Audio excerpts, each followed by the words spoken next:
Alcoholic Apolite saying no to divorce, yes for family. Is divorce necessary? No. Why? We already have laws to address problems in marriage. For marriages that are not valid from the start, there is declaration of nullity. Husbands beating their wives, we have vow C. Husbands not giving them money, vow C is also economic violence. Is it beneficial? Sorry, it is not. Why? Damay-damay na mga kapatid, even marriages that are good, na problema lagamay, kay doon ay problema, buwag na yun, divorce. Problems are part of marriage. It ripens your love. It deepens your appreciation for your differences. But without the protection, the temptation is always to cut off the relationship. Knee-jerk solution. It is not beneficial because it undermines the stability of marriage.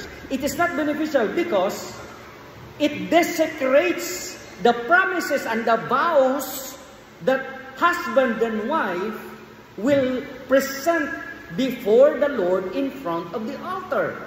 And above all, it is not beneficial because it harms our children. You cannot fathom the sorrow, the wounds inflicted upon children of broken families. Is it practicable?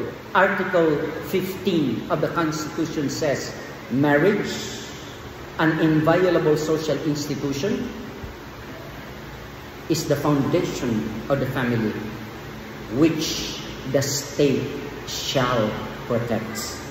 Question: is divorce the best way that the state can carry out the mandate of the Constitution to protect the marriage? Family Code Article 1, marriage is a special contract of permanent union. But the greatest reason why it is not practicable, because Jesus, Mark 10, verse 1 and following, he was asked, Lord, is divorce okay? Jesus said, no. And the people said, how come Moses allowed it? Jesus said, Moses allowed it because you are hard-headed. Now you are like sheep without shepherd because you are confused. Because people will deceive you into saying that divorce is cheaper than annulment. Believe me, for as long as you get a lawyer and you go to court, you will always spend so much money. You will undergo the same tedious process. What the state should do is make annulment cheaper. Or command the government lawyers, the PAWs, mandatory, handle annulment. Do not ask for payment.